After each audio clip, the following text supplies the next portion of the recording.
Okay बेटा, हम chapter read out कर रहे थे British political system, British political tradition. इसके 9 क्वेश्चन हो चुके हैं। Now next 10th question. Question है हमारा, why British constitution is known as the mother of constitution. British constitution को, चाहे हमें पता भी है कि रिटन कॉन्स्टिट्यूशन नहीं है, फिर भी इसे सारी कॉन्स्टिट्यूशन, जो भी दुनिया के कॉन्स्टिट्यूशन बाद में बने हैं, इसको उसकी मदर क्यों बोला जाता है? Why, what's reason? तो अगर हमने पीछे क्वेश्चन ध्यान से पढ़े तो हमें पता है कि जो ब्रिटिश का समा है, कॉन्स्टिट्यूशन का समा है, वो एक्चुअली एंग्लो सैक्सन काल से शुरू हो रहा है।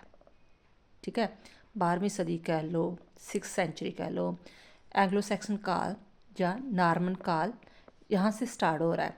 तब से ही जब मैग्ना कार्टा से में साइन किए गए थे, तो तभी से एक तरफा एक कॉन्स्टिट्यूशन की शुरुआत हो चुकी थी।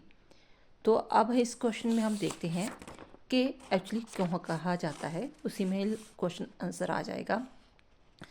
While highlighting the importance of the British Constitution, professor Munro has said, जब हम ब्रिटिश कॉन्स्टिट्यूशन की बात करते हैं तो प्रोफेसर मनरो की डेफिनेशन को मैक्सिमम इंक्लूड किया जाता है, जिसमें वो वर्णन करता है कि civilized man has drawn his religious inspiration from the east, his alphabet from Egypt, his algebra from Moses। कि मान लो कि हम ये मानते हैं कि जो सभ्य लोग हैं, ठीक है, वो रिलीजियस से प्रभावित हुए, उनकी शुरुआत ईस्ट से हुई।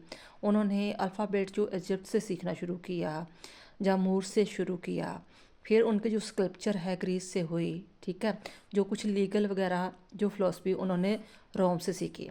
चलो, ये अलग अलग चीज़ों से ये चीज़ें सीखी, बट जब हम पॉलिटिकल आइडियाज़ की बात करते हैं, राजनीति की बात करते हैं, सरकार की बात करते हैं, कानून की बात करते हैं, तो तब हम नेचुरली हम ग्रेट ब्रिटेन के आभारी रहेंगे। But for political ideas and procedure he owes more to Great Britain than to any other nations of the world.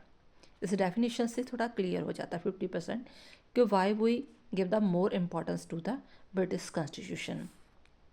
The British Constitution had the honor of the being the mother constitution because it is the oldest parliamentary system। ठीक है, जहाँ जहाँ पर constitution अपनाया जाता है वहाँ parliamentary system है। तो दुनिया की सबसे पुरानी जो पार्लियामेंट्री सिस्टम कौन सी है, वो इंग्लैंड की है। जब मैग्ना कार्टा में साइन हुआ था तब से ये कह लो उसकी शुरुआत हो गई थी। तो पार्लियामेंट में क्या होता है, बाइकैमरल पार्लियामेंट होता है। बाइकैमरल होता है जहाँ 2 सदन पाए जाते हैं, ऊपर वाला सदन और नीचे वाला सदन। तो सेम ऐसे इंग्लैंड में भी पाया जाता है।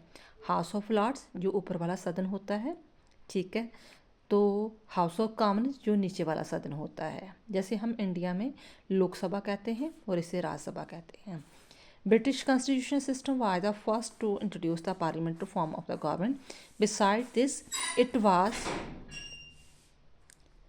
the first constitution system to adopt the practice of the rule of law opposite to the rule of the man। एक तो बात ये कि सबसे जो पुरानी पार्लियामेंट मानी जाती है, पार्लियामेंट में जो चीज़ें होती हैं वो है, और दूसरी बात यहाँ पर रूल ऑफ लॉ चलता है। तो जैसे राजाओं का राज चलता था, उसकी बजाय हम कानून को पहल देते हैं। जो कॉन्स्टिट्यूशन में किताब में कुछ कानून वगैरह प्रिंसिपल्स लॉ लिखे होते हैं। फॉर दिस रीज़न ये जो है दुनिया की सबसे पुरानी कॉन्स्टिट्यूशन मानी जाती है। फॉर दिस रीज़न इसे मदर कॉन्स्टिट्यूशन भी कहा जाता है।